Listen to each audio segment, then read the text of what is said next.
भगवान कहते हैं। अजी कौन कहते हैं?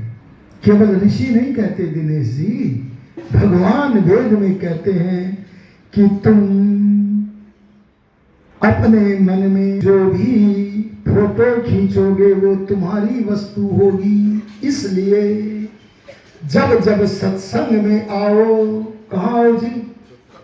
तो सज करके आओ। अरे बोलो क्या करके आओ दिनेश जी? सज के आओ। आप अपने बच्चों को जब पाठशाला में भेजो तो सजा करके भेजो। अरे बोलो किसे सजाना है? कौन सी ज्वेलरी से सजाना है बताओ ना। आपको सत्संग में जो आना है ना, शरीर सजा के नहीं आना। अरे आपको विद्यालय में अपने बच्चे को उसके शरीर को सजा के नहीं भेजना है। अच्छा बोलो आप खीर खाते हो कि नहीं? खीर को किससे खाते हो? चम्मच से खाते हो। बस जैसे चम्मच से खीर को खाते हो, ऐसे सत्संग में ज्ञान की खीर को, अरे पाठशाला में ज्ञान की खीर को जिस चम्मच से खाते हो, उस चम्मच का नाम हमारे मुनि जी बता रहे हैं मन। अरे बोलो क्या है जी? इसे सजाओ। अच्छा मन को किससे सजाओगे? आभूषण कौन सा लोगे? अरे बोलो ज्वेलरी कौन सी लोगे? अरे सुनार के पास मिलेगी क्या मन को सजाने की ज्वेलरी? बोलो ना।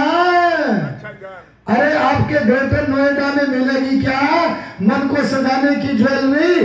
अरे विद्यार्थी मन को जिस ज्वेलरी से सजाए, उस ज्वेलरी का नाम भगवान ने वेद में बताया है। आप कहो तो मैं बता दूं ज्वेलरी का नाम? अरे बोलो बता दूं या ना बताओ? आगे चले तो सुनो उस ज्वेलरी का नाम। नेकी और बूझ-बूझ है जी? नेकी और बूझ-बूझ उसका नाम है अवधान। अरे बोलो क्या बोला मैंने? ये तो कठिन शब्द हो गया। चलो इसे ही मैं सरल कर देता हूं। स जमा अवधान बराबर, अरे कर दो, स प्लस अवधान बराबर सावधान। सावधान माने अवधान के साथ। अवधान की हिंदी है ध्यान। अरे बोलो अवधान माने, ये मैं सही सही अर्थ बता रहा हूं। अवधान माने ध्यान, अवधान माने एकाग्रता, अवधान माने मन के आगे एक ही वस्तु चमकती रहे। इस स्थिति का नाम ध्यान है। अरे इस स्थिति का नाम बोलो अवधान है।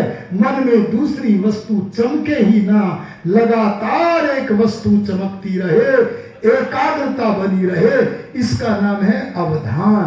बस इस एकाग्रता के द्वारा अगर कोई मनुष्य अपने मन को सजा करके आएगा, कोई विद्यार्थी विद्यालय में जाएगा, तो वह विद्यार्थी कॉलेज का टॉपर बनेगा। अरे बोलो यूनिवर्सिटी टॉपर बनेगा। देखो मैं दो प्रकार के विद्यार्थियों का वर्णन करके आपको समझाना चाहता हूं। आज मुझे इस बात को थोड़ी सी को समझाने का मौका दे ही दो। हमारी पाठशालाओं में दो प्रकार के बच्चे होते हैं प्रमोद जी, एक अच्छे और दूसरे बोलो, अरे दूसरे बोलो हर्षरूप जी, एक अच्छे और दूसरे गंदे। देखो इनके मुंह से गंदा नहीं निकलना चाह रहा है।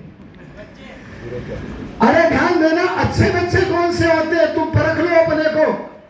एक सत्संग में आने वालों परख लो, बच्चे भी बैठे हैं अब तो कई सारे। जिस समय बच्चे कॉलेज में जाते हैं तो वहां घंटियां बजती हैं, और जब घंटी बजती हैं कभी भूगोल की, कभी इतिहास की, कभी संस्कृत की, तो घंटी बजते ही पढ़ाने के लिए गुरु जी आते हैं। जो बच्चा अपने मन को एकाग्र करके लाया है, अवधान से सजा के लाया है, ऐसा बच्चा मन ही मन में एक वाक्य बोलता है। क्या? सुनो क्या बोलता है ना, सुनो ध्यान से क्या बोलता है। वो बोलता है अब घंटी बज गई है, भाव यही होंगे, वाक्य चाहिए ना हो। अब घंटी बज गई है, कक्षा में गुरुजी आने ही वाले हैं, और गुरुजी के आते ही, अरे कक्षा में गुरुजी के आते ही हम छात्रों के ऊपर फूलों की बारिश शुरू हो जाएगी। अरे आपके गुरुजी फूलों की वर्षा पाठशाला में करते हैं कि नहीं? करते हैं। कौन से फूल? गुलाब के नहीं, अजी गेंदे के नहीं, वो जो फूल है ना, उन फूलों का नाम है शब्द पुष्प। अरे बोलो क्या है? फूल के बाद फूल, शब्द के बाद शब्द, शब्द के बाद शब्द, शब्दों की झड़ियां लग जाती है। बोले शब्दों की जो झड़ियां है ना, उनको उपमा कितनी ऊंची चीज से दे रहा है जी श्रद्धालु। क्या बोल रहा है? ये तो फूल है। अरे बोलो ये तो, क्या श्रद्धा के बिना किसी व्यक्ति के शब्दों को कोई फूल से उपमा दे सकता है? वो श्रद्धा में भर के आया है। अरे अवधान से, एकाग्रता के संस्कारों से मन को सजा के लाया है। तो अपने ध्यान देने वाले को क्या बोल रहा है कि अब मैं श्रद्धा के साथ पुष्प को ग्रहण करूंगा और मैं कक्षा में भौरा बन करके बैठूंगा। अरे बोलो क्या बन के? अच्छा भौरा क्या करता है? फूल के ऊपर से पराग चुनता है। ऐसे मैं शब्द पुष्प के ऊपर से ज्ञान का पराग चुनूंगा। अरे बोलो जी क्या चुनूंगा? ज्ञान के पराग को चुन चुन के अपने संदूक में, अरे चित्त में रखूंगा। अच्छा ये बताओ, जो बच्चे ये कहते हैं कि मेरे को तो भगवान ने बुद्धि कम दी है, शिकायत करते हैं कि नहीं आपके बच्चे? अरे बोलो करते हैं कि नहीं? प्रमोद जी बोलो करते हैं कि? ऐसे लोगों को शिकायत करने की जरूरत नहीं है। मैं उनको एक प्रोग्राम देता हूं, बस आप सुन लो, केवल प्रोग्राम देता हूं। एक किसान था, किसान लोग बैठे हैं बहुत सारे। एक किसान के पास पानी कम था, खेत सींचने को पानी क्या था जी? कम था। एक बुद्धि कम वाला बच्चा कह रहा बुद्धि कम है, कैसे पढ़ूं? किसान बोला पानी कम है, कैसे खेत सींचूं? उसने कहा जो होगा देखा जाएगा, खेत सींचता हूं। और आदरणीय राम सिंह जी, वहां पानी था, वहां से पानी को चलता कर दिया, खेत वहां था। रास्ते में लंबा चौड़ा मैदान पड़ता था। पानी जहां से चला, वहां से खेत की तरफ को चलकर खेत में पहुंचने से पहले लंबे चौड़े मैदान में यहां वहां जहां तहां चारों तरफ फैल गए। और फैलता फैलता किसी तरह खेत के किनारे को तो छू गया, पर पहले ही थोड़ा था, वो भी बिखर गया। बोलो खेत सींचेगा? अरे बोलो ना जरा, पीछे मत देखो जी, खेत सींचेगा क्या? नहीं सींचेगा। एक बुद्धिमान किसान था, बोला ए बावले किसान, तेरे तू तो खेत सींच ना पाया, पर पानी मेरे पास भी इतना ही है, थोड़ा है, पर मैं खेत सींचूंगा। बोले तू कैसे सींचेगा? तुम क्यों बोलने देते हो? हटाया करो, ड्यूटी रखो अपनी। बोले तू कैसे सींचेगा? बोले देख ले मुझे, मैं कैसे सींचूंगा। और उसने भी जहां पानी था वहां से पानी चलता कर दिया। विनय जी समझ में आ रही है ना बात? और खेत तक पहुंचती उससे पहले यहां भी लंबा चौड़ा मैदान था, पर इसने वहां से पानी चलता करने के बाद अपने पानी को मैदान में फैलने नहीं दिया, बल्कि एक नाली बनाकर, अरे सारे के सारे पानी को एक बूंद भी बिखरने नहीं दिया, खेत में ले गया।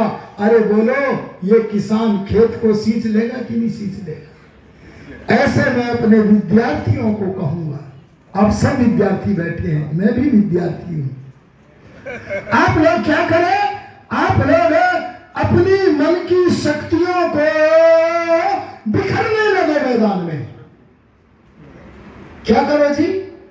शक्तियों को मैदान में मत बिखरने दो। राम नहीं बन पाओगे, हनुमान नहीं बन पाओगे, अरे कृष्ण नहीं बन पाओगे।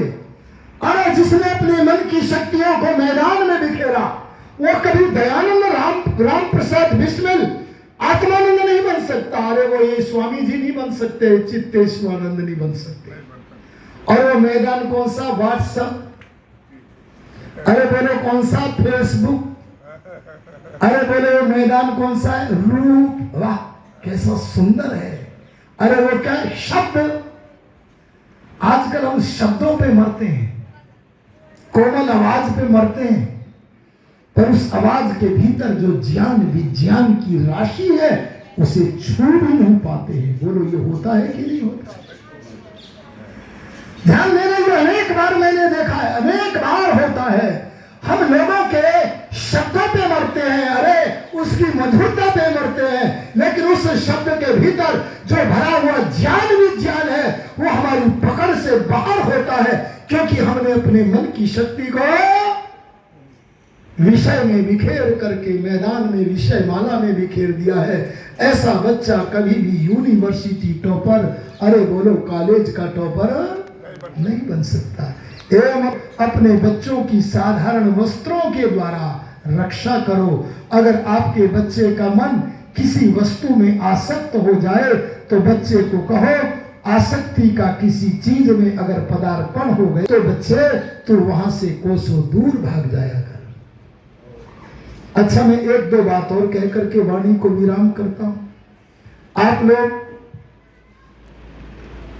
जून के महीने में जब कपड़े धोते हो, जून के महीने में सूरज की किरणें हल्की होती हैं कि तेज? कितनी तीक्ष्ण होती है जी।